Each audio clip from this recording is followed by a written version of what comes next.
Trash like you doesn't belong behind a rig like this. You stole it, and you're busted. Deputy Rourke slammed Imani Reese against the front grille of her own truck, twisting her arm hard enough to bruise as the dash cam vibrated above them. Charity shipment? He sneered, eyeing the sealed trailer like it was already evidence. His partner stepped in close, cuffs snapping open beside her ear. Probably stuffed with something dirty. Gravel ground beneath her boots as his grip tightened, meant to intimidate, meant to degrade. Rourke leaned in, breath hot with certainty. He thought he was breaking a trucker. He had no idea he'd just laid hands on a former Delta Force commander trained to end threats exactly like him. Before continuing, comment where in the world you are watching from and make sure to subscribe, because tomorrow's story is one you can't miss. The afternoon sun cast long shadows across Route 23 as Imani Reese guided her 18-wheeler through Pine Hollow County.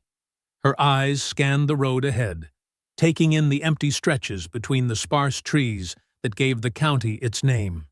The sealed trailer behind her carried medical supplies bound for a veterans' charity 2 states over. The dash cam's tiny red light blinked steadily on her windshield, a quiet guardian recording every mile. Imani kept her speed exactly at the limit, hands at 10 and 2, maintaining the discipline that had become second nature long before she'd started driving trucks. Blue and red lights exploded in her side mirror. Imani checked her speedometer again, though she already knew what it would show.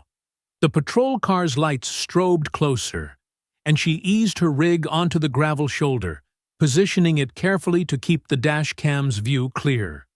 2 deputies emerged from the patrol car. The taller one swaggered toward her cab, hand resting casually on his belt. His partner circled wide, boots crunching on gravel as he positioned himself on her blind side. "Out of the truck!" the tall deputy barked before she could reach for her license. "Hands where we can see them." Imani's fingers tightened slightly on the wheel. "Deputy Rourke," she read from his nameplate, keeping her voice steady. "I have my documentation right here." "I said out." Rourke's face twisted. "Unless you want to explain where you stole this rig from." "Stolen?" Imani kept her tone neutral even as her mind catalogued details. No initial request for license. No statement of cause for the stop. No radio call-in of their location. "You heard him," the second deputy, Brenner, cut in. "Out. Now." Wrong county to be playing games after dark. It wasn't even close to dark yet. Imani noted that too as she complied, movements deliberate and smooth.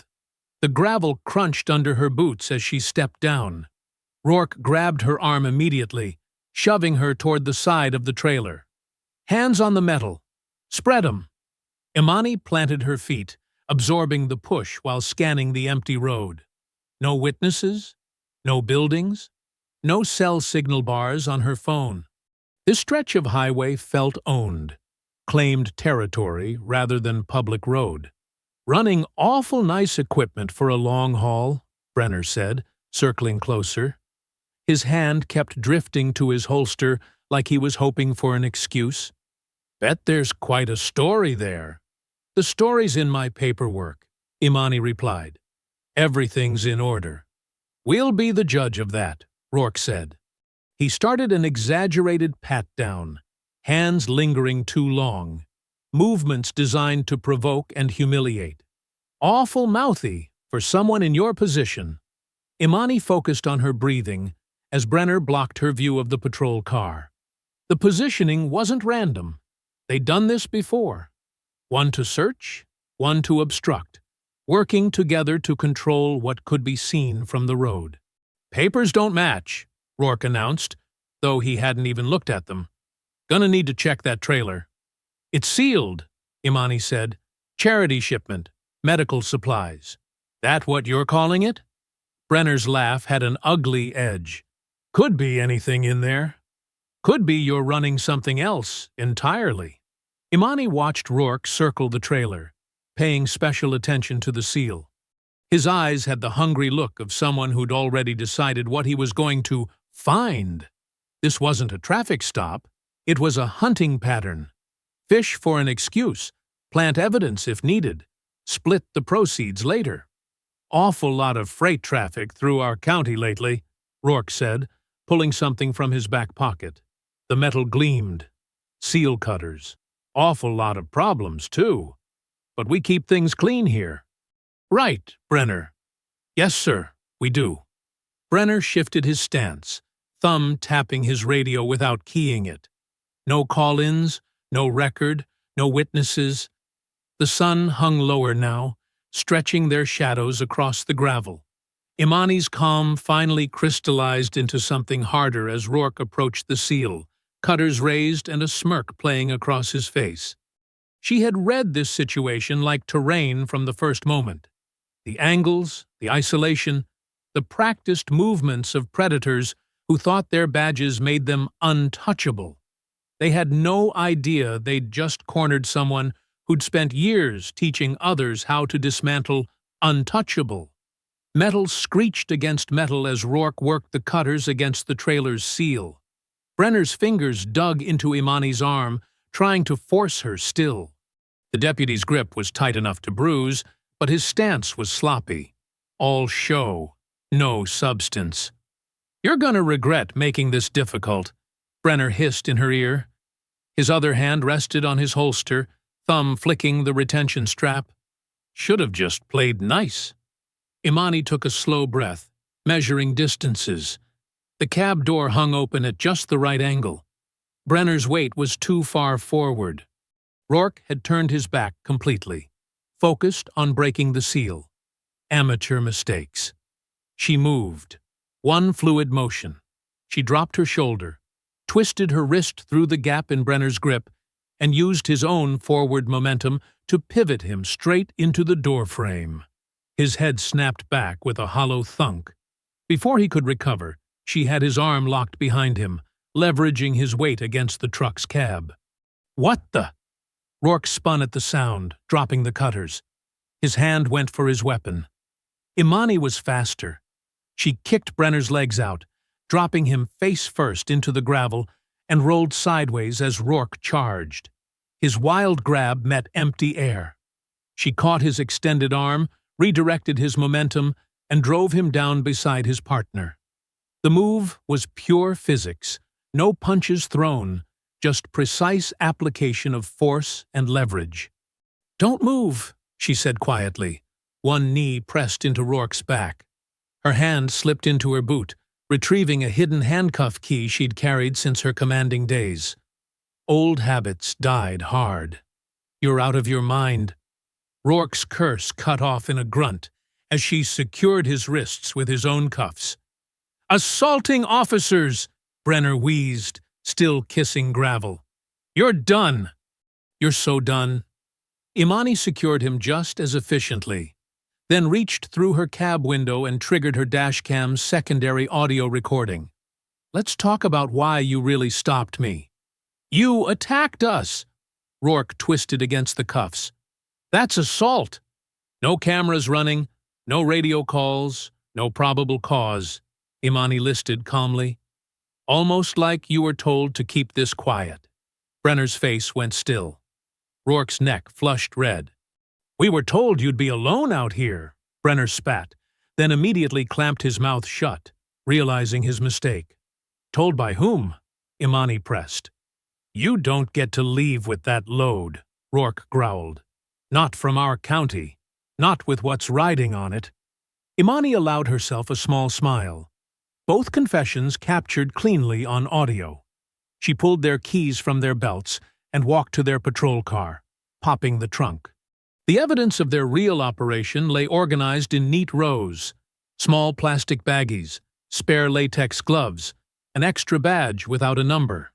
And there, paper-clipped to a folder, a crisp photo of her stepping down from her cab at the way station 40 miles back. The timestamp showed yesterday afternoon. They'd been hunting her specifically. The question was why.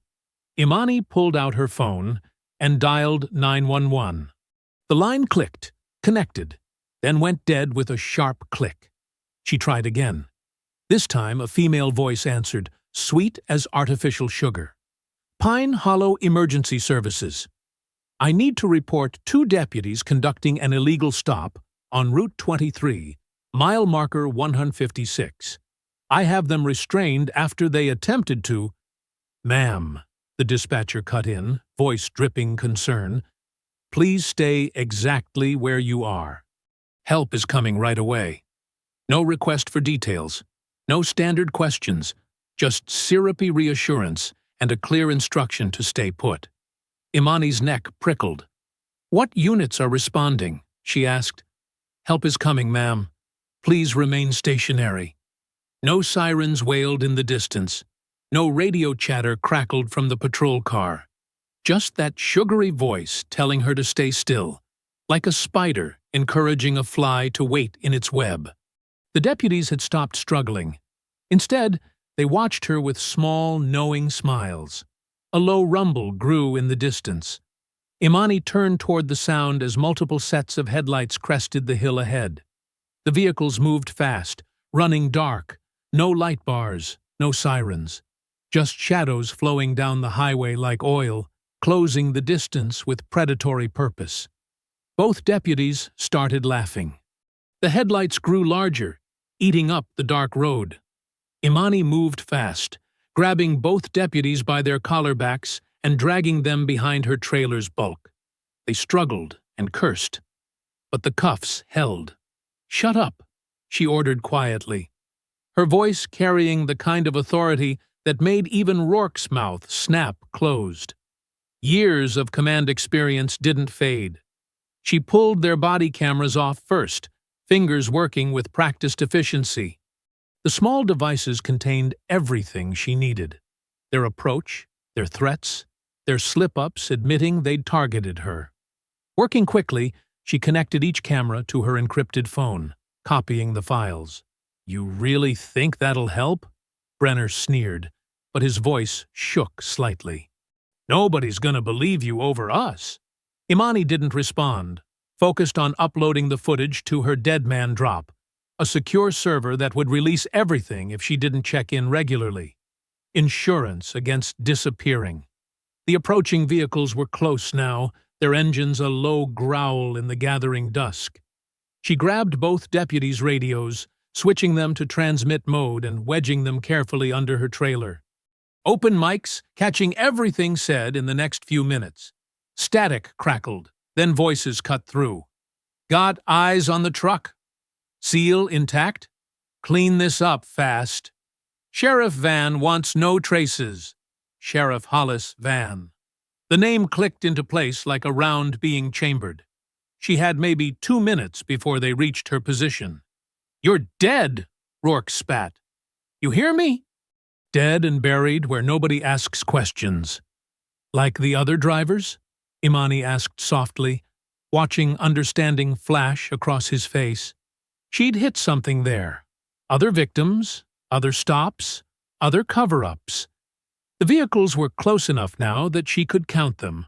4 SUVs, running dark, spreading out to box in her position. Standard tactical containment. They'd done this before. She had 2 choices. Stay and try to fight a rigged system, or make a tactical withdrawal and choose better ground. The decision took less than a second. Imani slipped into her cab, engine already running. The deputies were still secure but alive. She wasn't giving them a martyr story. The open mics would catch whatever happened next. She'd marked the GPS coordinates in 3 different devices. Her rig rolled forward, gathering speed. In her mirrors, she watched the SUVs suddenly accelerate, trying to cut her off. But she had momentum and 18 wheels to their 4. They couldn't risk ramming her without exposing themselves. She drove steadily, not too fast, not too slow. Just another truck on a dark road. The SUVs fell back, keeping their distance but maintaining visual contact, looking for her next stop. 20 minutes later, she pulled into the Pilot Travel Center, its floodlights creating a pool of harsh fluorescence. Other trucks lined the lot. Witnesses, cameras, safety in numbers. She backed into a spot with practiced ease, just another driver ending their day. But first, she needed to check her rig. That photo from the way station meant they'd had time to prep. Sure enough, when she examined her cab in detail, she found scratch marks around the latch. Someone had tried to plant something while she'd been inside paying for fuel earlier. Sloppy work, rushed by her earlier departure. Imani pulled out a burner phone, one of 3 she kept for emergencies. She dialed a number from memory, one given to her by another veteran who'd sworn by its reliability. "Preach's Auto," a deep voice answered. "We're closed." "I'm calling about the veteran's discount," Imani said quietly, using the code phrase from her network. A pause. "Who vouched?" "Marcus Turner, 3rd group." Another pause. "Hold on." Muffled movement, a door closing. When the voice returned, it was lower, more cautious. "I'm Preach. What's your situation?" Imani gave him the bullet points. The stop, the deputies, the approaching SUVs, Sheriff Van's name. "Jesus," Preach breathed. "You need to leave. This county eats outsiders, especially ones who fight back." "I've got evidence," Imani said, "and a sealed trailer they wanted badly enough to risk exposure." "Evidence doesn't matter here," Preach warned. "Sheriff Van's got judges in his pocket, deputies on his leash, and enough friends to make problems vanish. Turn around. Live to fight somewhere else." Imani watched the sun setting through her windshield, painting the sky in deep purples and bloody reds. Running meant leaving others vulnerable, meant letting predators keep their badges, meant looking away. She started her engine. "I'm going to need directions," she said, "to the county courthouse." "You're making a mistake," Preach said heavily. "They own the dark here. Then I'll make them face me in the light." Imani pulled out, turning her rig toward town. Sometimes survival meant hiding, but sometimes it meant standing your ground where everyone could see. The morning sun streamed through the courthouse's tall windows, casting long shadows across the polished floor. Imani stood at the clerk's counter, her complaint form and thumb drive placed deliberately in front of her. The elderly clerk's smile didn't reach her eyes as she peered over reading glasses. "I'm sorry, ma'am, but we don't take complaints like that without an appointment." The clerk's voice dripped with fake sweetness. "It's policy." "Show me where that policy is written," Imani said quietly, her tone level and professional. The clerk's smile tightened. "Perhaps you'd like to speak with one of our officers." A desk sergeant appeared, his badge reading Matthews. He squared his shoulders, trying to make his presence intimidating. "What seems to be the problem here?" "I need to file a complaint about Deputies Rourke and Brenner," Imani stated clearly, "regarding an illegal stop and attempted theft yesterday evening." Matthews made a show of shuffling through papers. "Can't seem to find those forms right now. System's been acting up lately." He smirked. "Maybe try the county seat 40 miles over?" Behind the counter, a younger clerk whispered something to her colleague, both giggling. A phone camera flashed briefly, someone taking her picture. Imani kept her face neutral, but her mind recorded everything. The clerk who texted immediately after the photo, the security guard by the metal detector who suddenly found his radio interesting, the maintenance man who hustled away like he didn't want to be seen.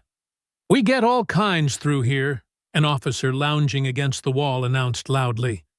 "Especially certain kinds of drivers who don't know their place on our roads." More laughter rippled through the lobby. Imani didn't react to the bait. She'd commanded missions where a single wrong move meant death. These small-town power plays were amateur hour.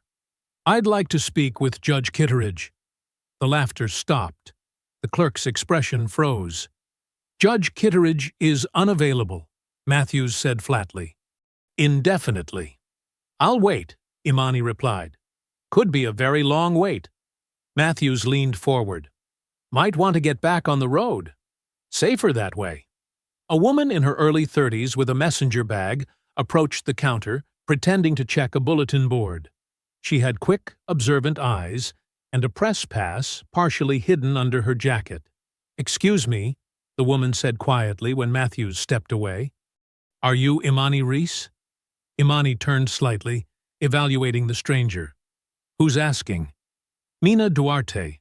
I run an investigative podcast." She kept her voice low. "I've been looking into stories about this county for months. Your name came up on a rumor board. Something about a sealed federal case a few years back?" "Not interested in publicity," Imani said firmly. "I get it. But before you walk away," Mina pulled out her phone, showed a spreadsheet. "These are missing drivers, mostly black and brown. All disappeared along this same corridor over the past 2 years. Local cops claim they have no records, but the pattern speaks for itself," Imani finished, studying the names and dates. "I can help," Mina pressed. "My audience knows how to amplify stories that need telling. Make them too public to bury."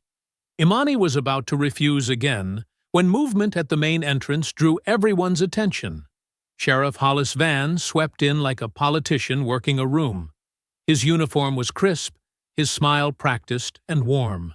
He moved through the lobby, shaking hands, calling people by name, radiating authority wrapped in folksy charm. "Sarah, how's that grandbaby doing?" he asked the clerk. "Matthews, good work on that highway patrol coordination." Each interaction was perfectly calculated, reminding everyone who controlled their comfort, their careers, their security. Then Van turned, and his eyes met Imani's.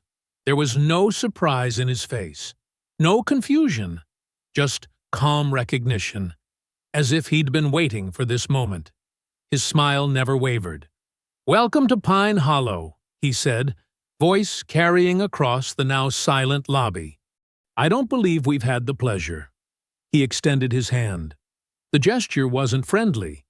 It was a challenge, a public move forcing her to either accept his dominance or mark herself as hostile. Imani noted how everyone watched, how phones appeared ready to record, how the security guard's hand drifted toward his weapon. Imani kept her hands at her sides, neither accepting nor refusing. Just standing her ground, face composed, eyes steady on his. She'd faced down warlords and cartel bosses. This man was dangerous, but he wasn't unique. The moment stretched, heavy with tension. Van's smile remained fixed, but something cold flickered in his eyes. The look of a man unused to having his authority questioned, especially in his own courthouse. Around them, the lobby had gone completely still, everyone watching the silent confrontation between the truck driver who wouldn't back down and the sheriff who expected absolute submission. The air felt charged, like the moment before a storm breaks. Sheriff Van followed Imani out of the courthouse, his footsteps unhurried on the concrete steps. The morning sun cast his shadow long across the sidewalk, stretching toward her like a reaching hand. "Miss Reese," he called, voice gentle as a prayer. "A moment of your time?" Imani turned, maintaining precise distance. Van's sheriff's badge caught the sunlight, a deliberate flash of authority. "I pride myself on knowing every professional driver who comes through Pine Hollow," he said, closing the gap with measured steps. "We're a close community, God-fearing people who look out for each other." He gestured toward a black SUV idling nearby. "Perhaps we could discuss your concerns somewhere more private?" "I've filed my complaint," Imani replied evenly. Van's smile didn't waver. "Complaints can be such formal things. Cold paperwork doesn't solve problems like a good conversation can." He lowered his voice to a confiding murmur. "Besides, I'd hate to see your rig held up by inspections. They happen so randomly these days. Department of Transportation's very thorough." From the corner of her eye, Imani spotted Mina Duarte partially hidden behind a courthouse pillar. Phone raised discreetly. Smart woman. Is that an offer or a threat, Sheriff? Now, why would you take it that way? Van spread his hands, the picture of wounded innocence. I'm trying to help. These roads can be dangerous for outsiders who don't understand local ways. I understand plenty, Imani said. Do you? His eyes hardened slightly, though his smile remained fixed. Because from where I stand, you seem like someone about to make things harder than they need to be? Imani met his gaze steadily. Harder for whom? Van chuckled, but it didn't reach his eyes. You drive safe now, he said, turning away. God bless. The walk back to the truck lot took 10 minutes. Imani's rig sat exactly where she'd left it. But something was off.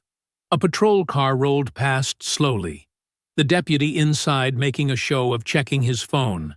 Near her trailer, fresh boot prints marked the gravel. When she got closer, she saw it. Someone had photographed her cargo seal, documenting it for whatever story they planned to tell later.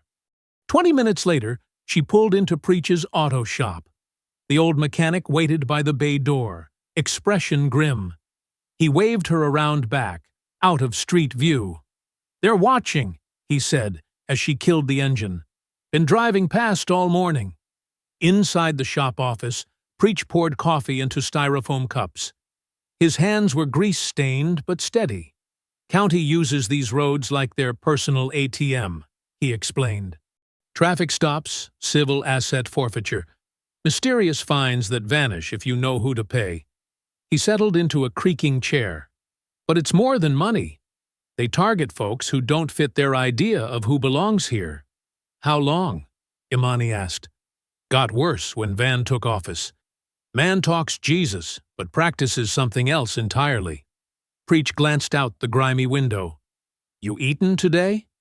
Imani shook her head. Preach pulled a sandwich from a small fridge, wrapped in wax paper.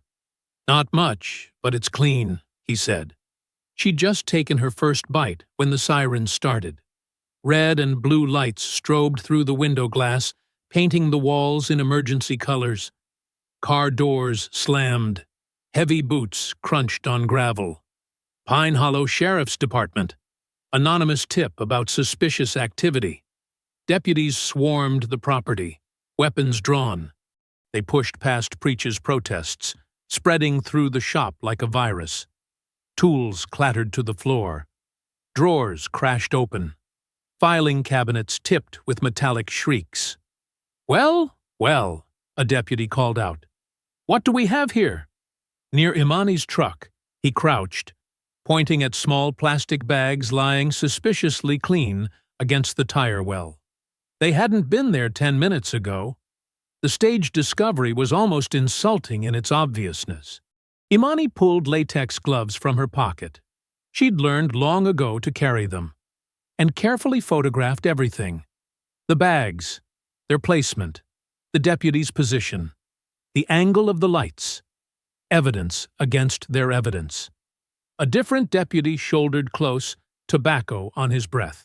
Way I see it, he growled. You're leaving here in cuffs. Only question is whether you walk to the car or get dragged. The shop lights flickered once, twice. Then darkness swept in as the power died, leaving only the swirling red and blue emergency lights to illuminate the scene. In that strobing darkness, every shadow looked like a threat, and every threat wore a badge. The emergency lights painted violent patterns across the darkened shop interior. Tools cast twisted shadows on the walls, transforming the familiar space into something sinister. Preach moved with deliberate slowness, positioning himself between Imani and the advancing deputies. This is my property, he said, voice steady despite the tension. You're overstepping. Shut it, old man, one deputy snapped. You're interfering with a lawful search. Through the shop's grimy windows, Imani spotted Mina Duarte in her parked car, phone held up like a shield, though her hands visibly shook. Smart woman, keeping distance while documenting everything. The lead deputy grabbed Preach's arm, spinning him roughly against the wall. The sound of his body hitting metal echoed through the shop. You want to obstruct justice? Fine. Here's your citation for interfering with law enforcement. The handcuffs clicked shut around Preach's wrists, unnecessarily tight. The old mechanic didn't resist, but his dignity in the face of their bullying made the scene even more brutal. Imani's muscles coiled with combat-trained responses, but she forced herself still. One swing, one push, one moment of justified resistance. That's all they needed. She could already see the headlines they'd write. Violent trucker assaults officers during routine inspection. Instead, she reached for a different weapon. Procedure. Badge number 4479, she said clearly, reading it off the deputy's chest. You're conducting a warrantless search without probable cause or consent. Please state your reasonable suspicion for the record.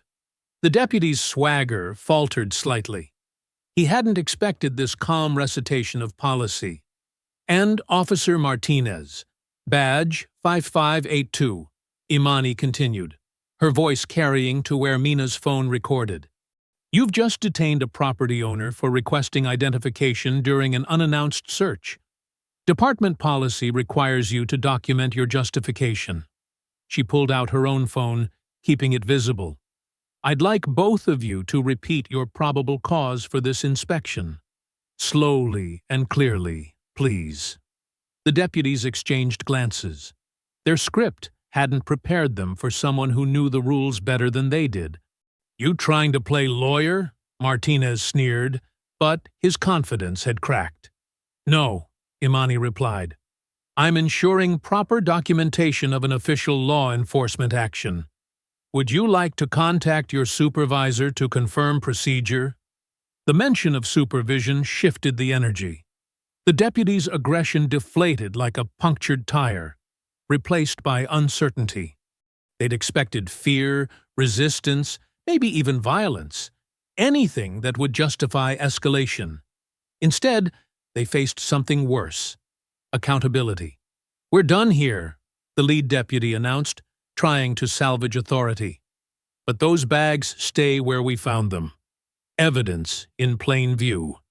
He unlocked Preach's handcuffs with deliberate roughness, shoving a citation into the mechanic's chest. The amount would be carefully calculated, enough to hurt, not enough to justify court costs fighting it. Preach rubbed his wrists as the deputies retreated, their boots crunching on scattered tools and debris. The power flickered back on, harsh fluorescent light revealing the chaos they'd left behind.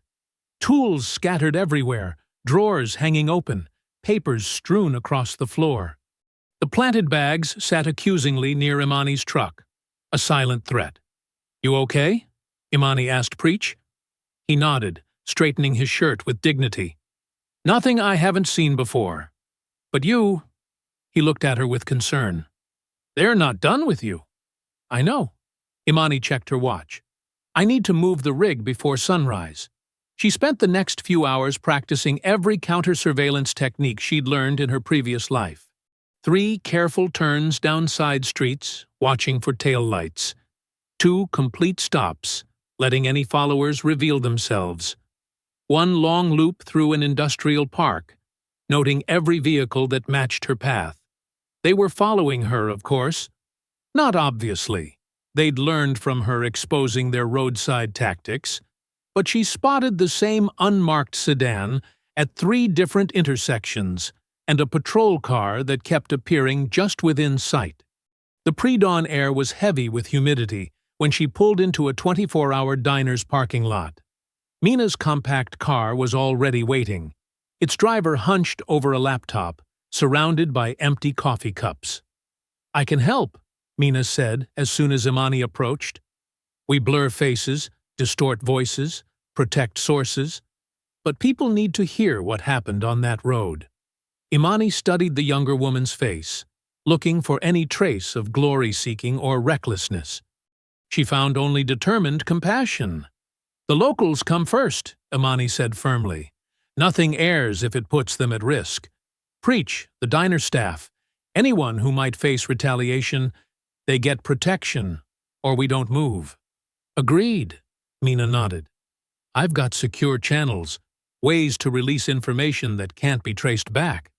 And numbers for good lawyers. How soon? Give me 24 hours to set up proper safeguards. Mina started gathering her equipment. Meet back here tomorrow? Different location, Imani corrected. I'll text you. As they prepared to part ways, Imani's trained eye caught movement across the street. A county cruiser sat silent in the shadows of a closed gas station, its engine cold but its occupant alert, watching, waiting. The first rays of dawn hadn't yet touched the horizon when Imani parked her rig behind an abandoned warehouse. Mina's camera light cast an artificial glow across the trailer's rear doors as they documented every detail of the untampered seal. Getting clear footage of the numbers, Mina whispered, zooming in. Show me exactly how you're breaking it. Imani held up the seal cutters. Notice the original closure is intact. No signs of previous tampering. She snipped through the metal cleanly, the sharp sound echoing off concrete walls. The heavy doors creaked open. Imani swept her flashlight across rows of neatly stacked medical supplies. Bandages, basic instruments, medication bottles in sealed containers. Everything matched the manifest perfectly. This is all legitimate, Mina observed, panning her camera across the cargo. Real charity shipment, which makes it perfect cover. Imani ran her hands along the trailer's inner wall, finding the subtle seam she'd suspected existed. Her fingers caught a hidden latch, and a false panel popped loose. Tucked inside was a small encrypted drive, barely larger than a pack of gum. The label bore a series of numbers and letters that made Imani's jaw tighten. She recognized the formatting used by veterans' nonprofits for sensitive financial data. What is it? Mina asked, focusing on the drive. Evidence. Imani held it up to the light. This connects to county contracts, grant money, the kind of paperwork that shows where millions in public safety funding really goes. Mina's eyes widened. She lowered her camera and pulled out her laptop, fingers flying across the keys. Look at this. I've been tracking Sheriff Van's budget reports. 3 years ago, his department's funding tripled. Same time period. Civilian complaints dropped to 0. Not declined, vanished completely. They weren't just hunting random trucks, Imani said. They knew exactly what load to target. She pulled out a burner phone, one of several she'd stashed in her rig for emergencies. The number she dialed belonged to a lawyer 2 counties over, someone who'd helped veterans navigate system abuse before. Morgan and Associates, a cautious voice answered. Need to discuss a Pine Hollow situation, Imani said, using their agreed-upon phrasing. Interesting timing, the lawyer replied. State investigator just opened a preliminary look into that jurisdiction. Might want to connect with them. Imani's spine tingled with warning. How preliminary? Very recent. Within the last 48 hours. Too convenient. Right after her stop. Right after she'd started asking questions. Imani ended the call, mind racing through implications. The morning news flickered across Mina's laptop screen. Deputy Kyle Brenner's face filled the frame, his wrist wrapped in pristine white bandages. The caption read, Local deputy attacked during routine stop. I feared for my life, Brenner told the reporter, his voice trembling with rehearsed emotion. This violent trucker just exploded. No provocation. We were only doing our jobs, protecting the community. Comments poured in beneath the video. Dozens of nearly identical messages condemning dangerous truckers and praising our brave officers. The coordinated nature was obvious to anyone paying attention. They're not showing your face, Mina noted, but look, they made sure to get clear shots of your rig's details. Make, model, distinctive markings. Making me harder to hide, Imani said. Clever. She watched Mina assemble the podcast teaser, quick cuts of audio from the roadside stop, carefully distorted voices, stark text overlays explaining the pattern of abuse. The whole piece ran just under 2 minutes. Ready? Mina's finger hovered over the upload button. Imani nodded. The teaser went live at exactly 6 a.m. For 3 minutes, nothing happened. Then Mina's screen exploded with notifications. Her account had been flagged for community guidelines violations.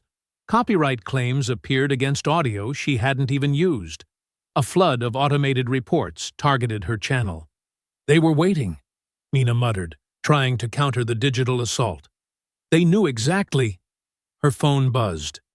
A message from an unknown number contained only an address, her studio's location, followed by a single question mark. Seconds later, the same address appeared in multiple local Facebook groups, accompanied by thinly veiled threats about investigating anti-police propaganda. They work fast, Imani observed, her voice cold with recognition. She'd seen this pattern before, the swift, coordinated effort to silence and intimidate. But this time, it wasn't coming from shadowy government agencies. It was coming from a small-town sheriff's department that had practiced these tactics until they were perfect. Mina's hands shook slightly as she backed up her files to secure servers. What's our next move? We expected this, Imani reminded her. Let them think their pressure is working. Meanwhile, we follow the money. That drive isn't just about missing cargo. It's about missing millions. And someone in Pine Hollow is getting very, very nervous. Sunlight streamed through the dusty blinds of Mina's studio apartment, casting thin stripes across her cluttered desk. 2 monitors displayed video editing software, carefully blurring faces and distorting voices from Imani's dashcam footage.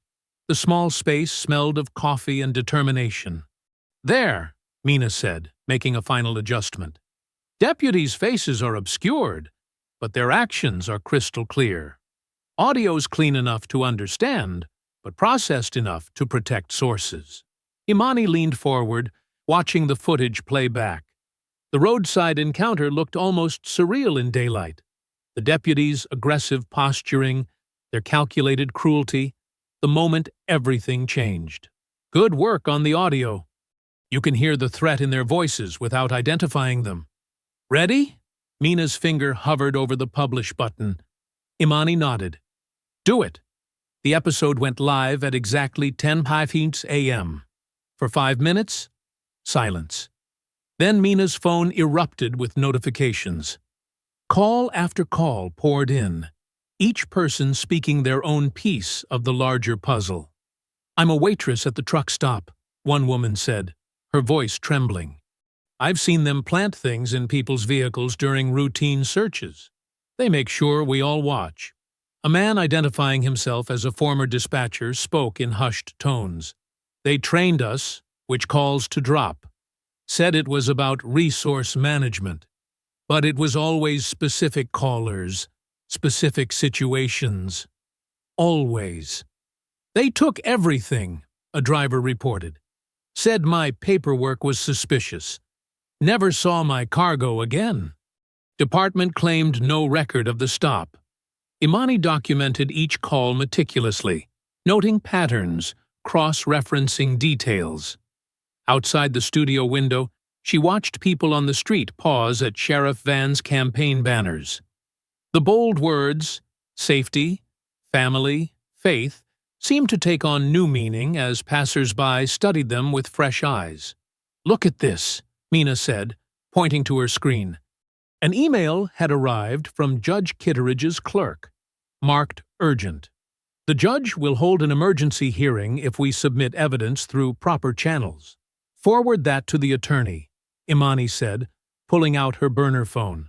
She dialed the lawyer's number, putting it on speaker as Mina recorded. I'm ready to sign an affidavit, Imani stated once the connection was secure. Full statement, all details, properly witnessed. About time, the lawyer replied. I've got a state investigator trying to reach you. Name's Grant Huxley. He's leading a task force on jurisdictional abuse patterns. As if on cue, Mina's office line rang. The caller ID displayed a state government prefix. "This is Grant Huxley," a measured voice announced when Mina answered. "I need to speak with Imani Reese regarding the Pine Hollow incident." Imani gestured for Mina to put it on speaker. "I'm here, Mr. Huxley." "Ms. Reese." His tone was professional but warm. "We've been monitoring similar complaints across 3 counties. Your evidence could tie several cases together. We can offer protective custody and a secure channel for evidence submission." He referenced specific case numbers, dates, operational details that matched Imani's research. Everything he said aligned with what they'd uncovered. "How do we proceed?" Imani asked, keeping her voice neutral despite the hope trying to take root in her chest. "I'm at the County Administrative Annex," Huxley replied. "Secure office, clean chain of custody, everything by the book. We can meet at sunset, process your statement, and place you in protective custody before full dark." Imani muted the phone, turning to Mina. "Thoughts?" "Sounds legitimate," Mina whispered. "But I'm following you with cameras rolling. No chances." Imani unmuted. "Agreed, Mr. Huxley. Sunset at the annex. I'll bring the evidence and a witness." "Perfect." The satisfaction in his voice seemed genuine. "Park in the west lot. I'll have officers securing the perimeter." After the call ended, Imani and Mina spent the next hours preparing. They backed up files to multiple secure locations, arranged dead man drops with the attorney, and mapped multiple exit routes from the annex. "Legal process might actually work this time," Mina said, packing her camera gear. "Maybe." Imani checked her phone. Dozens more messages had arrived, each person sharing their own encounter with Pine Hollow's justice system. "But we do this exactly right. Everything documented, everything witnessed." The sun began its descent, painting the sky in shades of orange and purple. Imani retrieved her sealed evidence files from a secure location, while Mina tested her recording equipment one final time. "Ready?" Mina asked, shouldering her camera bag. Imani took a deep breath, feeling the familiar pre-mission focus settle over her. "Let's go make it count." They drove separately toward the county administrative annex, Imani in her rig, Mina following at a discreet distance. The massive brick building stood silhouetted against the dying sun, its windows reflecting golden light. Several unmarked vehicles were already parked in the west lot, their official plates visible in the fading daylight. The county administrative annex cast long shadows across the parking lot as Imani pulled in, her rig's headlights sweeping across rows of empty spaces. Sodium lamps buzzed overhead, their orange glow flickering like dying fireflies. Grant Huxley stood beside a dark sedan, his posture relaxed and professional. His suit jacket caught the uneven light as he raised a hand in greeting. Imani performed her standard security scan before stepping down from the cab. Exits, cameras, sightlines. 3 unmarked vehicles were positioned at strategic points around the lot. Their placement felt deliberate, almost tactical. Mina parked her car at a careful distance, camera already recording. She gave Imani a subtle nod as she adjusted her lens. "Ms. Reese." Huxley's smile was practiced and warm as he extended his hand. "Thank you for trusting the process. We'll handle this by the book." His handshake was firm, but not aggressive. His eyes stayed locked on hers, radiating calm authority. Everything about him suggested competence and control. "Let's start with the evidence documentation," he said, gesturing toward the building's side entrance. "Standard procedure requires us to—" 2 state troopers emerged from the shadows, moving with synchronized purpose. Their boots scraped against the asphalt as they flanked Imani's truck. "We'll need to secure the vehicle first," one announced, already reaching for the door handle. "Safety protocols." "I haven't consented to any search," Imani said, her voice clear and steady. "Do you have a warrant?" The troopers exchanged glances, then continued as if she hadn't spoken. One climbed into the cab, while the other maintained position, hand resting casually on his weapon. "This is standard protective custody procedure," Huxley explained, his tone reasonable but firmer now. "We need to ensure there are no threats or contraband before processing your evidence." Mina stepped closer, phone raised. "I'm recording this interaction for documentation purposes." A third trooper materialized beside her, blocking her shot with his body. "Ma'am, I need you to step back to a safe distance." "I'm press," Mina protested. "I have the right to—" "Back up," the trooper repeated, advancing until Mina was forced to retreat or make contact. "This is an active investigation scene." The first trooper's voice cut through the tension. "Got something here." He emerged from the cab holding a small plastic bag between gloved fingers. The contents caught the sickly orange light. "Appears to be narcotics, located under the driver's seat." Imani's face remained composed, but her eyes hardened. "That's not mine. I did not consent to this search, and I maintain that it's unlawful." "Face the vehicle, please," the second trooper ordered, producing handcuffs. "Hands behind your back." "I want it on record that this is a planted substance," Imani stated clearly, knowing Mina's camera was still rolling from its new position. "This is a coordinated setup using unlawful search procedures." The cuffs snapped shut with unnecessary force. The troopers turned her toward the waiting cruiser, making sure she was fully visible to any watching eyes. Their grip on her arms was intentionally tight, not enough to leave marks, but enough to assert dominance. "We'll log your complaint," Huxley said smoothly, reaching for the evidence files Imani had brought. "I'll make sure these are properly processed." The thumb drive disappeared into his pocket with practiced efficiency. Through it all, Imani kept her breathing steady. She noted faces, name tags, unit numbers, building her mental map of the operation. The troopers' movements were too clean, too rehearsed. This wasn't standard procedure, it was choreography. "You have the right to remain silent," one trooper began reciting as he guided her into the back seat.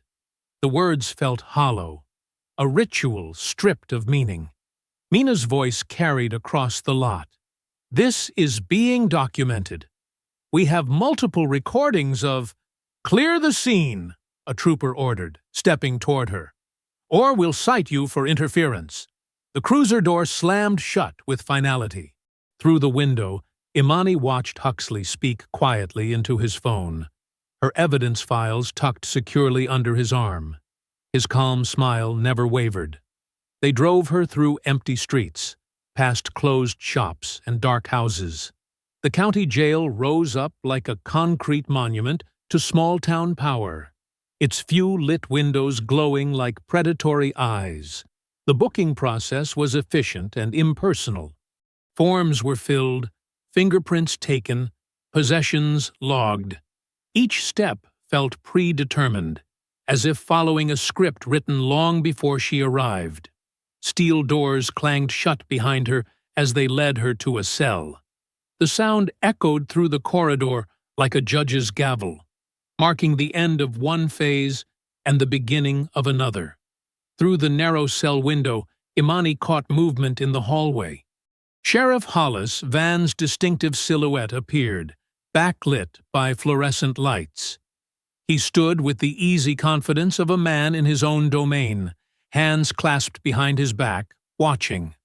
The building wasn't just his jurisdiction, it was his theater, and every arrest was a performance designed to reinforce his control. The holding cell smelled of industrial cleaner and stale air. Imani sat motionless on the thin mattress, her back straight against the concrete wall.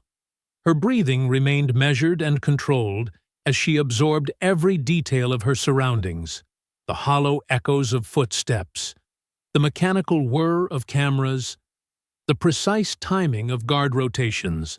Through the narrow window in her cell door, she could see Mina pacing in the lobby, gesturing emphatically as deputies blocked her path. Their shoulders formed an impassable wall of beige uniforms. "Ma'am, visiting hours are over," one deputy repeated for the third time, his voice carrying down the corridor. I'm her legal representative's designated investigator, Mina insisted, holding up her credentials. I have the right to— Not without the sheriff's approval, another deputy cut in. That's county policy. The mention of the sheriff summoned him like an invocation. Hollis Van appeared in the doorway, his presence filling the space with practiced authority. He wore a crisp uniform and a smile that could charm voters or terrify prisoners, depending on his needs. Ms. Duarte, he said warmly, why don't you head home? Get some rest. These things have a way of working themselves out. Mina stood her ground. I'm documenting everything, Sheriff. Every denial of access, every violation of procedure. Of course you are. Van's smile didn't waver. He turned to the deputies. Please escort Ms. Duarte to her vehicle, for her safety. Imani watched through the window as they herded Mina toward the exit, their politeness carrying clear threat. When the lobby cleared, Van's footsteps approached her cell with unhurried confidence. He appeared in her doorway, filling it like he owned the frame. Ms. Reese, I hope you're being treated well? Imani met his gaze but didn't respond. Her stillness seemed to amuse him. I've reviewed your situation, he continued, voice dripping with false concern. It's unfortunate. Narcotics charges carry heavy penalties in this county. But there might be a simpler solution. He paused, waiting for her to ask. She didn't. A felony plea, he offered finally. Time served. You leave the county tonight and never return. Your truck gets released, your cargo continues unmolested, and everyone sleeps better. No, Imani said simply. Van's smile tightened at the edges. He made a small gesture to the guard station. The overhead lights flickered and died, plunging the corridor into darkness, broken only by emergency strips. The security camera's red recording lights winked out in perfect synchronization. Heavy footsteps approached. A guard Imani hadn't seen before. He unlocked her cell with practiced efficiency. 3 minutes, Van said quietly, stepping back. The guard moved fast, grabbing Imani's arm and slamming her against the wall. His forearm pressed against her shoulders, careful to avoid leaving marks. You think you're special, he hissed, breath hot against her ear. You think your fancy lawyer and your little reporter friend make you untouchable? Women like you never learn. Imani didn't struggle. She counted seconds in her head, noting every detail. The guard's stance, his breathing pattern, the exact pressure points he chose. This wasn't improvised. It was rehearsed intimidation, designed to break spirits without leaving evidence. The lights hummed back to life precisely 3 minutes later. The guard stepped away as smoothly as he'd arrived, straightening his uniform. Van reappeared in the doorway. Think about my offer, he said pleasantly. Things tend to get uncomfortable for people who refuse my hospitality. As if to emphasize his point, Imani's cell phone lit up with messages the moment they returned her personal items for logging. Mina. Urgent. They're raiding the studio. Armed deputies. No warrant. Claiming evidence tampering investigation. Hard drives being seized. Preach's sister. They arrested Eli for interfering with an investigation. Shops padlocked. Need help. Her attorney. Court calendar suddenly shifted. Judge Kitteridge unavailable indefinitely. Working on options. And, most concerning, an automated alert from her dead man drop server. Someone had accessed it, trying to scrub the uploads. The footage was compromised. Imani sat back on the mattress, her face betraying nothing as she processed the coordinated assault on her support system. They were isolating her, cutting off every avenue of resistance. But in doing so, they'd revealed something crucial. She recalled each visit from Van over the past hours. Every time he appeared, the same sequence played out. Lights down, cameras off, 3 minutes of darkness. Not 2 minutes, not 4, exactly 3. a pattern born of arrogance and routine, as predictable as sunrise. The guard passed her cell again, smirking. Imani remained still, her breathing steady. She wasn't counting the hours until morning. She was counting the minutes between camera cycles, mapping the rhythms of a system that thought itself invincible. Through her window, she could see the wall-mounted clock ticking away seconds under the harsh fluorescent lights. She watched its hands move with the same patience she'd once used to study patrol patterns in far more dangerous places. Every prison had its schedule. Every schedule had its gaps. The lights flickered again as Van made another pass through the corridor, his boots clicking against the floor in measured steps. Right on cue, the cameras went dark. 3 minutes of invisible power. 3 minutes of absolute authority. 3 minutes of perfect, predictable darkness. The holding cell's morning light filtered through a narrow window, casting sharp shadows across the concrete floor. Imani sat upright on her bunk, one hand pressed deliberately against her side. When the breakfast guard passed, she caught his attention with a controlled wave. "I need medical attention," she said, her voice steady and professional. "I'm experiencing chest tightness and numbness in my left arm." The guard paused, frowning. "You seemed fine last night." "I'm documenting symptoms as they develop," Imani replied, using the precise language she knew would trigger protocols. "And requesting this be logged for liability purposes." He studied her for a moment, then reached for his radio. Imani noticed how he angled away.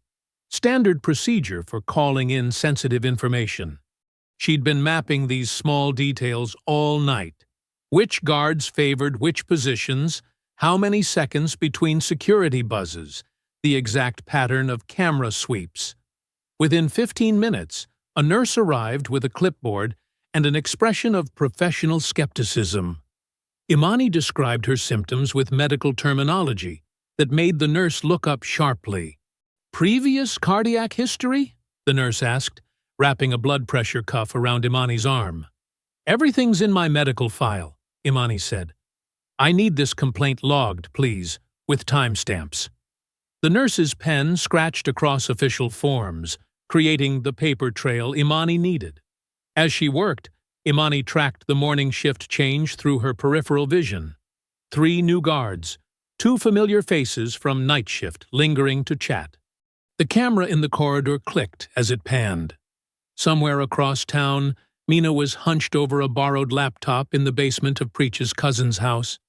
She'd started a live update stream an hour ago, careful never to mention locations, just times, events, witness counts. 6:47 a.m. Medical examination requested. 6:52 a.m. Witness confirms patrol vehicles outside local business. The timestamps created a digital record that couldn't be erased. The nurse finished her assessment and stepped out to make a call. Through the cell door's window, Imani watched her speak quietly into a phone at the guard station. A new shift supervisor appeared, checked paperwork, made his own call. Procedures clicking into place, like tumblers in a lock. 3 cells down, a trustee mopped the floor with slow, methodical strokes. Imani had noticed him last night, the way he worked during guard changes, how he kept his head down but his eyes alert. His sleeve bore the faded mark of a military tattoo, mostly removed but still readable to those who knew the design. The lights flickered right on schedule. Van's morning inspection approaching. Imani pulled a carefully folded paper from where she'd hidden it under her mattress. She'd torn it from her initial booking forms, written on it using a broken pencil lead she'd palmed during processing. The message was simple: map coordinates followed by a code phrase used in veteran emergency protocols, one that would trigger her rig's hidden GPS beacon. She'd designed that system for exactly this type of situation, when normal channels were compromised. As the cameras went dark, Imani made her move. The trustee's mop brought him past her cell, just as the guard stepped away from his post. 3 minutes of clockwork darkness. She slipped the paper through the gap beneath her door with practiced precision. The trustee's foot slid the note away without breaking stride. By the time the lights hummed back on, there was no evidence of the exchange. The note would make its way to a transport officer, another veteran, within the hour. Judge Kitteridge's burner phone message reached Mina at 7:15 a.m. Saw the episode. Files look solid. But he has leverage. Personal things. Family things. I can't move openly. Mina relayed this through encrypted channels to Imani's attorney. The judge's fear confirmed what Imani had suspected. Van's power came from knowing where to push, how to threaten without threatening. But his leverage only worked in shadows.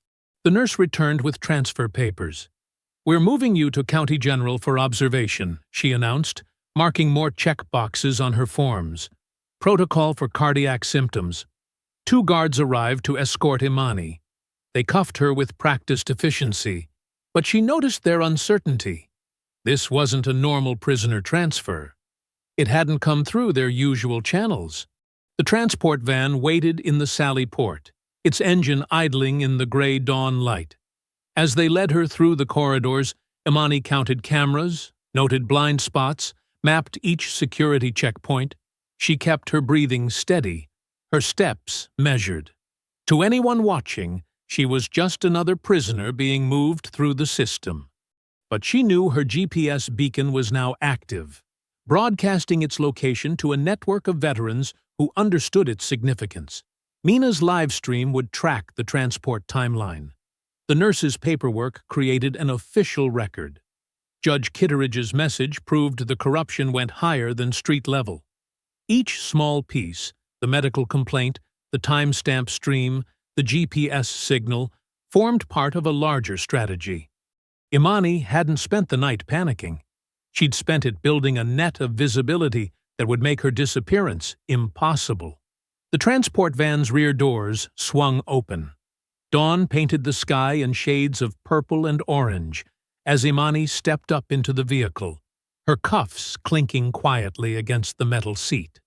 The doors slammed shut with a heavy finality. The transport van swayed along county back roads, its suspension creaking over each pothole. Morning sunlight flickered through the metal mesh windows, casting shifting patterns across Imani's face. She kept her shoulders loose, head tilted back as if dozing, but her eyes tracked every reflection in the van's interior mirrors. 2 guards sat in the front, separated by a barrier. The younger one kept checking his rearview mirror, fingers drumming nervously on the steering wheel. The senior officer, Martinez, maintained a stoic silence, but his posture betrayed tension. Shoulders too straight, hand too close to his radio. Imani had counted 3 turns since leaving the jail, each one taking them further from the direct route to County General. Standard procedure required staying on main roads for medical transfers. These weren't main roads. The van slowed for a railroad crossing. Protocol required a complete stop, visual check both ways. As the brakes squealed, Imani shifted her weight carefully, pressing one knee against the metal bench. "Check the crossing," Martinez instructed his partner. The younger guard stepped out, boots crunching on gravel. Imani rolled her shoulders, pressed her tongue against a false crown on her back molar. Veteran fieldcraft, a hidden tool disguised as dental work. The metal pick inside was smaller than a paper clip, but precisely sized for certain locks and electronic triggers. A train horn blared in the distance. The guard outside shouted something about tracks being clear. That's when Imani executed her move. A precise series of actions rehearsed in her mind all night. She jerked forward suddenly, making a choked sound. Her handcuffs rattled against the bench as she doubled over, gasping with theatrical precision. "Can't breathe." Martinez turned sharply. "Hey! What's wrong with her?" The younger guard scrambled back into the van. "Should we call it in?" "Protocol says we have to." Martinez reached for his radio.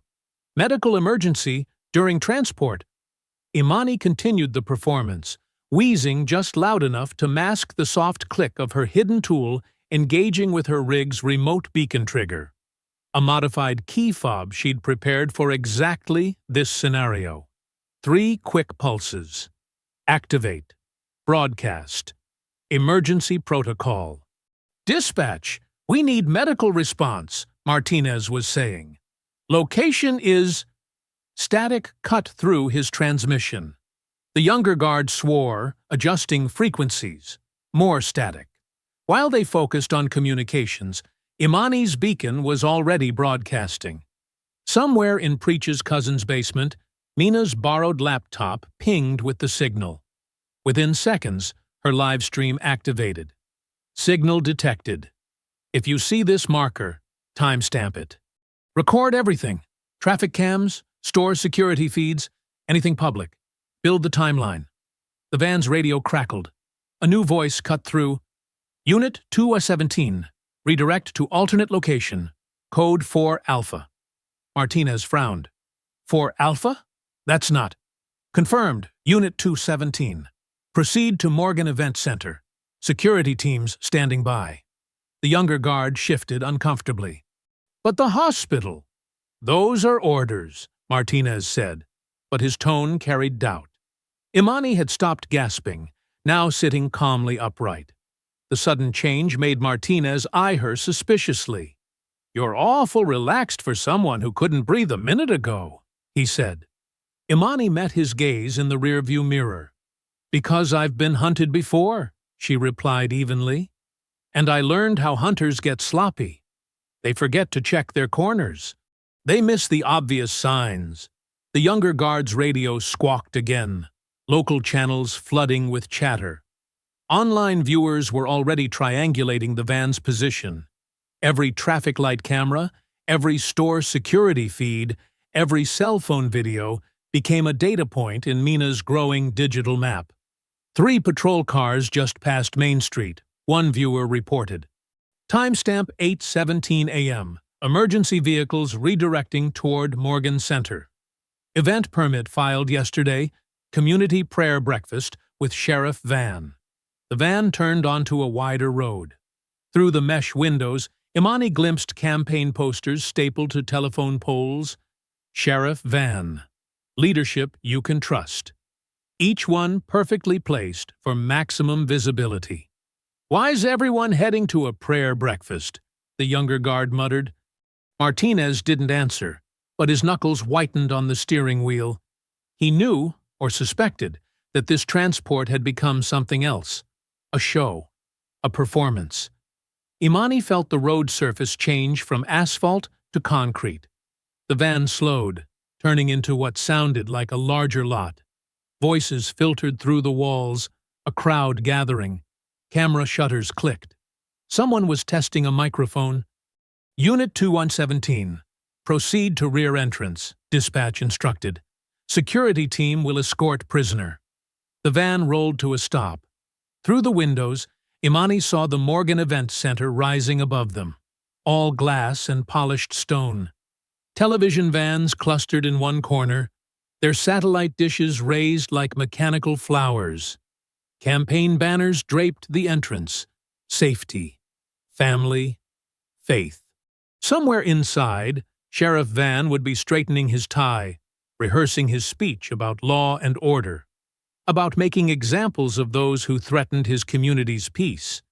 He wanted his victory lap, complete with a handcuffed prisoner as his prop.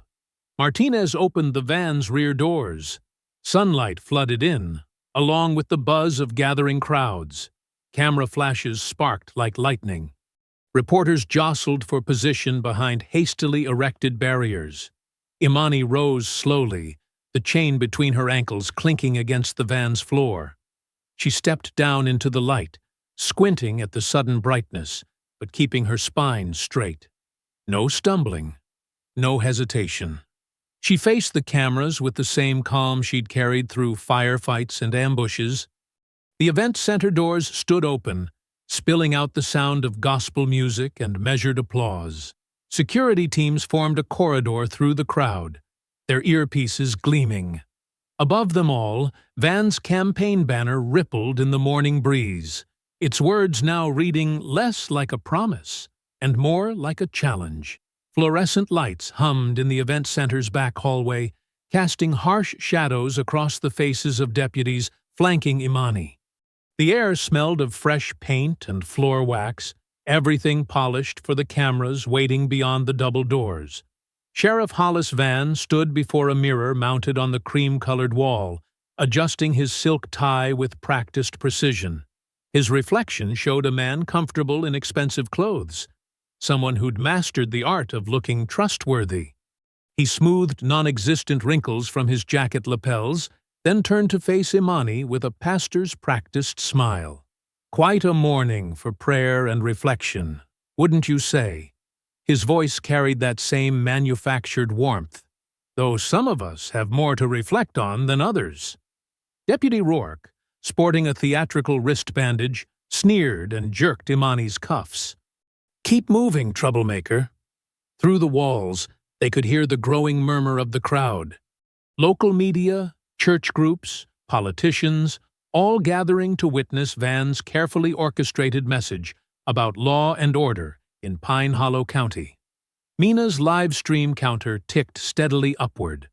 Viewers poured in, sharing screen recordings and clips. Someone posted an old video of Rourke at a police fundraiser, bragging about cleaning up the county roads. Another viewer matched Brenner's badge number to 3 separate missing driver reports filed in neighboring jurisdictions. "Look at this pattern," one comment read, linking timestamps. Same stretch of road, same deputies, same reports of evidence found during searches. The stream chat erupted with fresh discoveries. Photos of Van's expanding property holdings, screenshots of county budget irregularities, links to complaint forms that mysteriously vanished from official websites. A side door opened, bringing a burst of morning air. Judge Lorraine Kitteridge entered, her face drawn tight as a bowstring. Her clerk trailed behind, clutching a leather portfolio and looking like he wanted to disappear into the wallpaper. The judge's eyes swept the hallway, taking in the deputy's posturing, Van's calculated calm, Imani's restraints. Van's smile widened. "Judge Kitteridge, so pleased you could join us for this important community moment." Before she could respond, a stagehand appeared. "2 minutes, Sheriff," Van nodded, straightening his already straight tie once more. "Time to remind everyone what real leadership looks like." He gestured to the deputies. "Bring her. Let's show Pine Hollow how we handle threats to public safety." As they moved toward the stage entrance, Imani caught sight of someone in the small crowd of organizers and assistants. A young woman wearing an event staff badge, but her fingers moved across her phone with familiar urgency. One of Mina's helpers, positioned exactly where they'd planned. Imani cleared her throat and spoke just loud enough to carry, "Strange weather for August." The phrase was meaningless to everyone else, but it was Mina's confirmation code. The helper's slight nod confirmed. Their encrypted backup was safe, distributed across servers beyond Van's reach. Through the stage curtain, they could hear Van's introduction being read, "A leader who puts faith and family first, who protects our values." A commotion near the service entrance drew everyone's attention. 2 deputies were escorting, half dragging, a new arrival.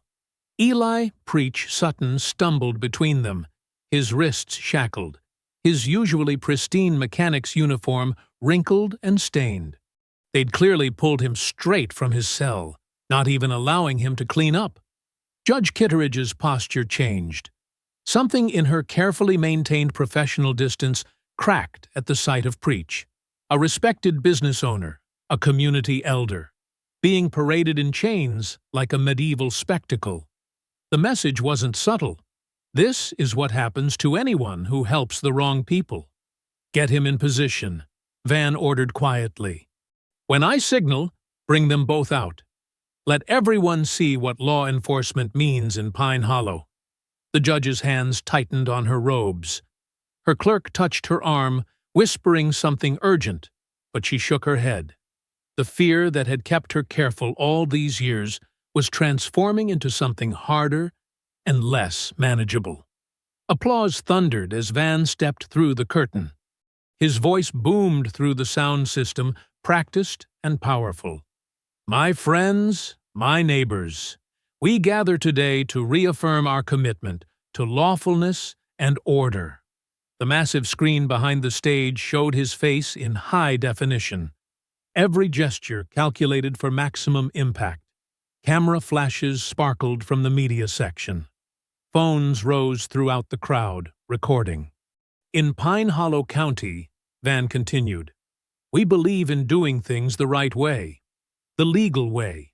Just yesterday, our deputies apprehended a dangerous individual who thought our laws didn't apply."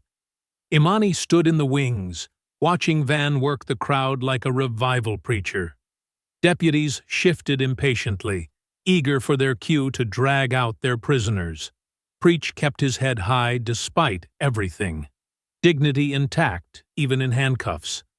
A small red light began blinking on the main audio board. The technician frowned, tapping his controls. Static crackled briefly through the speakers. Van didn't miss a beat. "We face threats to our way of life, but I promise you—" The giant screen flickered once, almost imperceptibly. A second flash.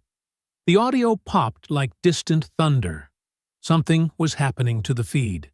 The giant screen behind Sheriff Van flickered again, his campaign slogan dissolving into grainy nighttime footage. Red and blue lights strobed across a familiar stretch of county road. Deputies Rourke and Brenner emerged from shadow, their movements sharp and predatory as they approached Imani's truck. "Now, folks," Van said smoothly, "I'm sure there's just some technical—" The deputies' voices cut through his reassurance, crystal clear through the event center's speakers. "Where'd you steal this rig from?" Rourke's sneer carried perfectly. "Wrong county after dark, wouldn't you say?" Gasps rippled through the crowd as they watched Brenner force Imani to her knees in the gravel. Every crude comment, every threatening gesture played out in high definition. Someone in the front row, a prominent church donor, covered her mouth in shock. "This is obviously some kind of edited," Van started, but the footage continued relentlessly. The screen split to show the deputy's trunk inventory.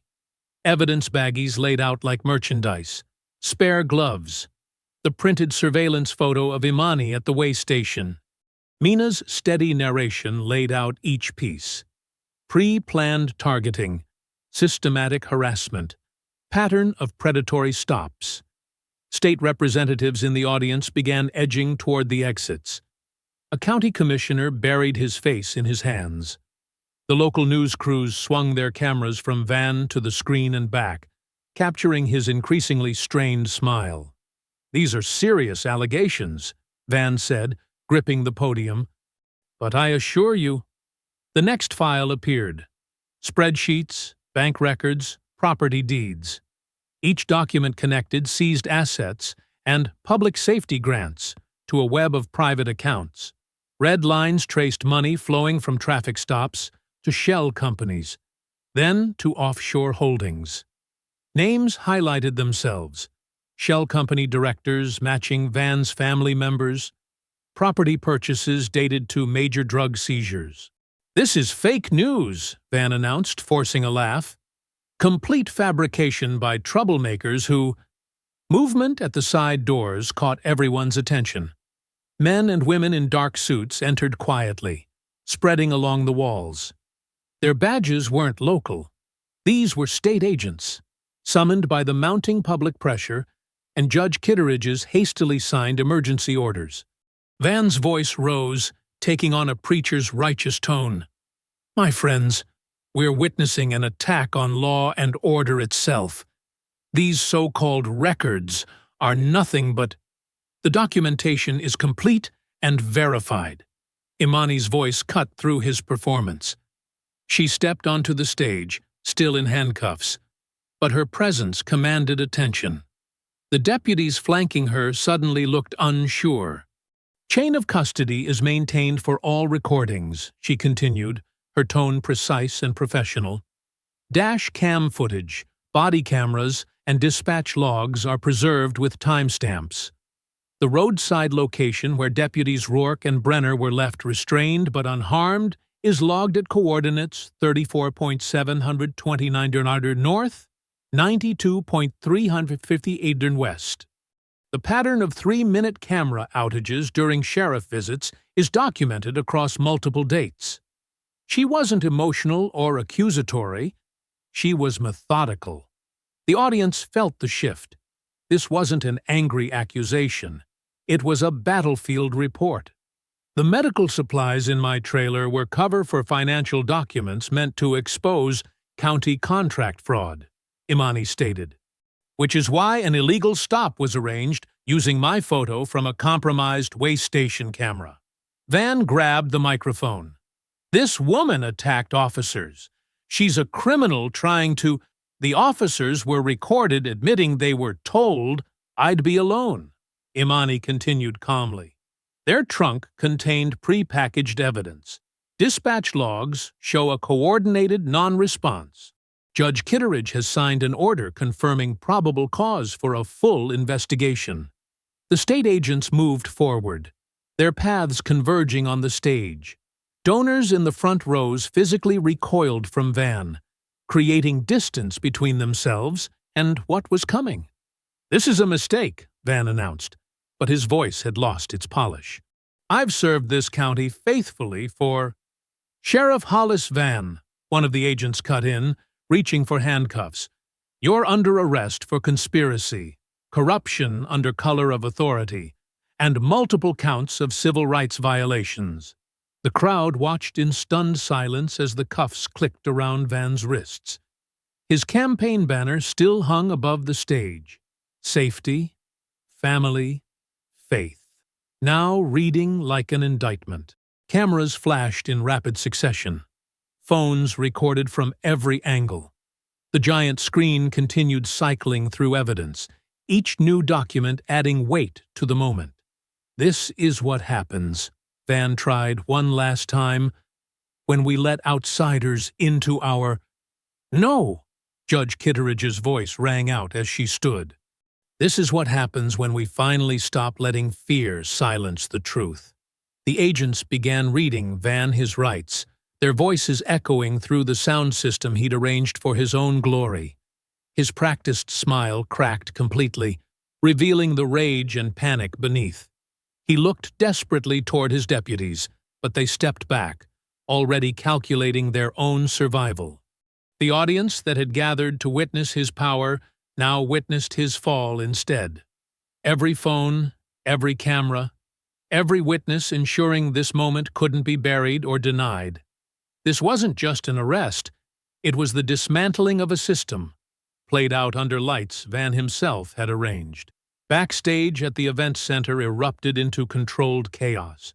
State agents moved with practiced efficiency, reading rights and securing suspects, while local officers stood frozen, unsure which side of the dividing line they'd land on. Deputies Rourke and Brenner were brought in through separate doors, their expressions shifting from arrogance to panic as they realized the depth of their situation. The handcuffs clicked around their wrists, proper procedure this time, not their usual rough show of force.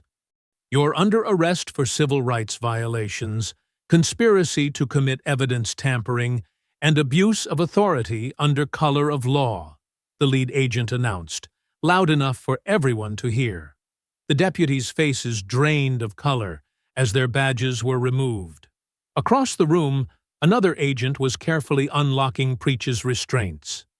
The older mechanic rubbed his wrists, dignity intact despite everything they'd tried to take from him. His eyes met Imani's, a quiet nod of recognition between warriors who'd held their ground. Mina Duarte's phone kept streaming, her steady narration capturing every detail. State authorities are now taking multiple deputies into custody. Judge Kitteridge is reviewing emergency dismissals for unlawfully detained citizens. The task force appears to be seizing county records. Judge Kitteridge sat at a folding table that had been set up hastily, her back straight as steel as she signed official dismissals.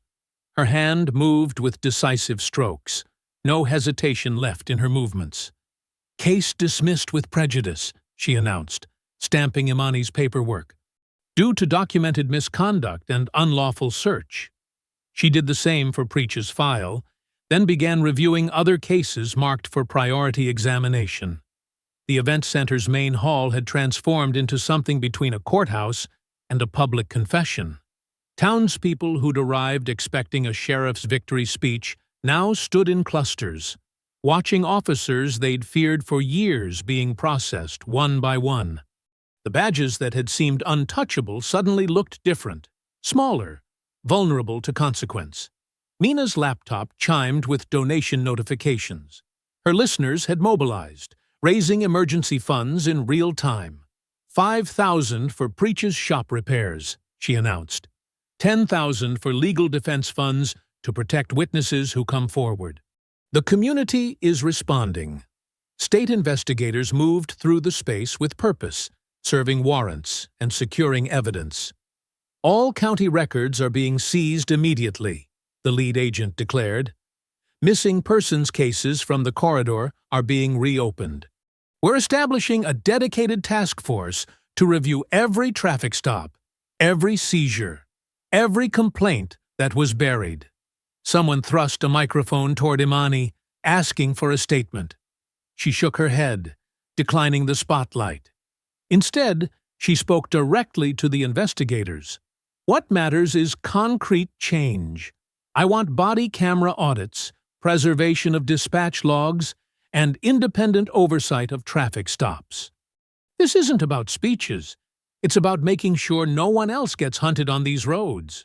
The morning light began seeping through the high windows, painting everything in clean, clear tones. Evidence technicians photographed documents. Witnesses gave preliminary statements.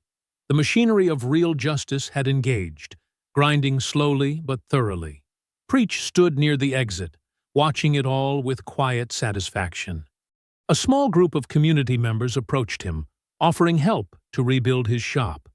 The terror that had kept everyone isolated was breaking apart in the dawn. Imani walked through the parking lot, her boots crunching on gravel still wet with dew. Her rig sat where she'd left it, now surrounded by evidence tape and protective barriers.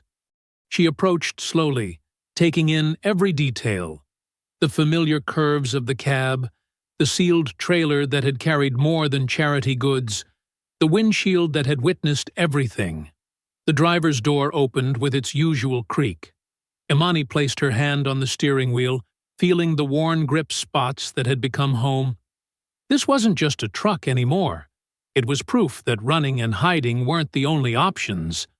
Sometimes standing your ground could change the ground itself. Mina appeared beside the cab, still recording but with her phone lowered. "What happens now?" she asked. "With you, I mean. They'll probably want you to testify." "First, I drive," Imani said simply. "These roads don't belong to them anymore. They need to see trucks rolling through, carrying witnesses instead of targets." She settled into the seat with the comfort of someone who knew exactly where she belonged. "I'll keep moving until the road stops being a hunting ground." The engine rumbled to life, a sound of purpose rather than escape. Morning sunlight caught the trailer's sides, making the charity logo gleam. Other trucks were pulling into the lot now. Word had spread through driver networks, and they'd come to see justice with their own eyes.